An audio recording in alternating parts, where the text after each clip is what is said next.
আসসালামু আলাইকুম। প্রিয় শিক্ষার্থী বন্ধুরা, তোমাদের প্রাথমিক বিদ্যালয় কিন্তু এখন বন্ধ রয়েছে। তবে তোমাদের প্রাথমিক বিদ্যালয় কবে খুলে হবে তা নিয়ে কিন্তু এখনও কোনো সঠিক তথ্য প্রকাশ হয়নি। তবে তোমাদের প্রাথমিক বিদ্যালয় খুলে দেওয়ার বিষয়ে যা জানালেন তোমাদের প্রাথমিক ও গণশিক্ষা মন্ত্রণালয়ের উপদেষ্টা বিধান রঞ্জন রায়, তাই চলো দেখে আসি।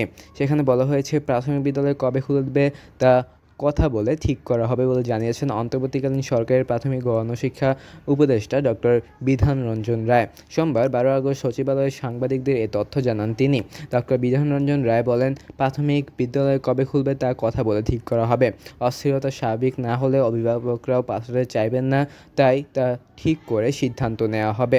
তিনি বলেন, ছাত্র ও জনগণের যে বৈষম্যহীন সমাজের যে দাবি তা বাস্তবায়নে কাজ করবে সরকার। প্রাথমিক শিক্ষা যে কোনো দেশের জাতির জন্য ভিতস্বরূপ। দুঃখজনক, আমাদের দেশে যেভাবে গুরুত্ব পাওয়া উচিত তা পায় না। এ বিষয়তে আমরা গুরুত্ব দেব। অবকাঠামোগত অনেক উন্নতি হয়েছে, সাক্ষরতার হার বেড়েছে, কিন্তু প্রয়োজন মানোন্নয়ন করা, মানব সম্পদকে উন্নত করতে চাই। উল্লেখ্য যে কোটা সংস্কারের দাবিতে আন্দোলনে এক পর্যায়ে সংঘর্ষের ঘটনা ঘটে। এর পরিপ্রেক্ষিতে গত 17 জুলাই থেকে শিক্ষার্থীদের নিরাপত্তার কথা বিবেচনা নিয়ে প্রাথমিক বিদ্যালয় অনির্দিষ্টকালের জন্য বন্ধ ঘোষণা করা হয়।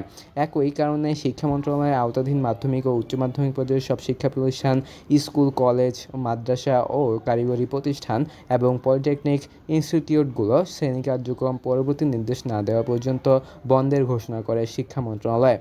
এর পরবর্তী ভিডিও দেখার আমন্ত্রণ জানিয়ে আজকের মতো এখানেই শেষ করছি। ধন্যবাদ সবাইকে।